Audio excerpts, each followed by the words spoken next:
A lot of times over the course of a composer's life, as years pass, they look at pieces they wrote many years ago and decide, maybe I don't want that in my catalog anymore. I've moved on, or I've grown, or it no longer reflects the sort of composer that I envision myself. This piece from the Diaries of Adam and Eve was written 25 years ago, and it still feels fresh and very authentically me. It's one of the few pieces I wrote that long ago that I look at and think, wow, I got a lot of things right in this piece. And mostly the thing I did that was the smartest was I got out of the way of Mark Twain's just wonderfully humorous and moving texts. At the beginning, they got on one another's nerves. The woman had this sort of pity for the man's ignorance, and the man was annoyed by the fact that she wouldn't let him do anything and was kind of in his way and messed up his routines.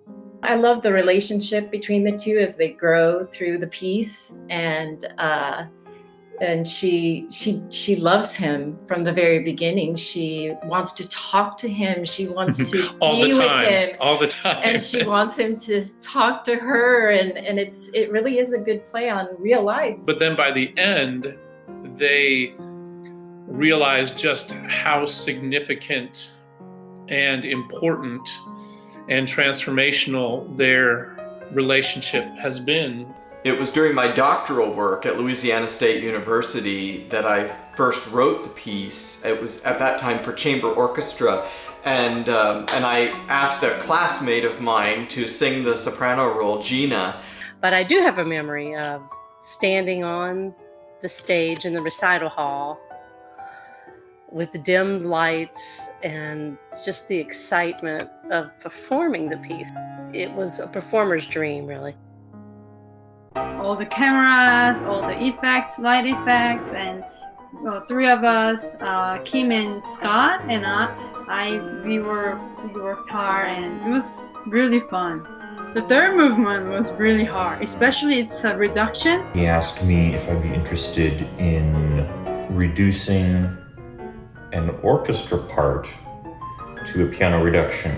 Always reduction is hard, but then I can play that because Steve did a great job on reduction. But not just a reduction, but a standalone piano part as well.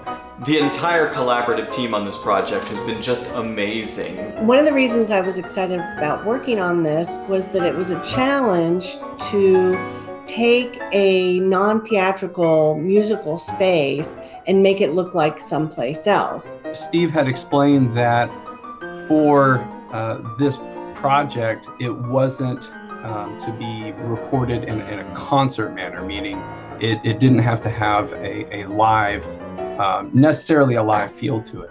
And so it was really interesting to see how the space changed when we added the things that we added to make it just a little bit different. Anytime you talk to a director of photography and you ask them, hey, would you rather light for one camera or would you rather light for two cameras? The answer is always going to be, I would rather light for one.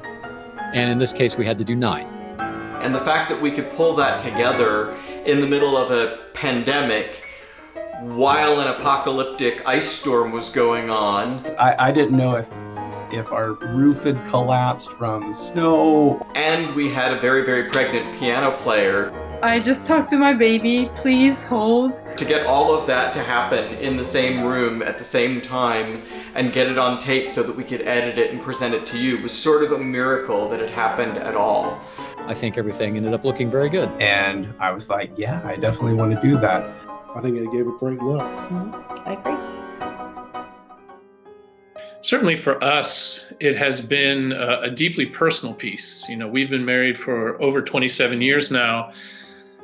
And in a lot of ways, we can look back over the course of our marriage and see where we've had seasons like what he's talking about, you know, and then having, you know, raised 2 boys like Adam and Eve raised 2 boys, and the cluelessness that comes with being young parents.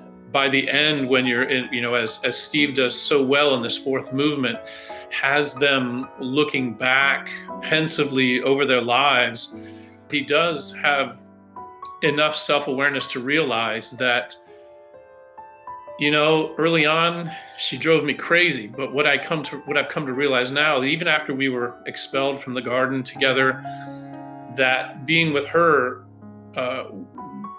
brought the garden. She brought the garden with her. She brought this element of a woman's touch. This element of paradise and perfection that we found together in relationship.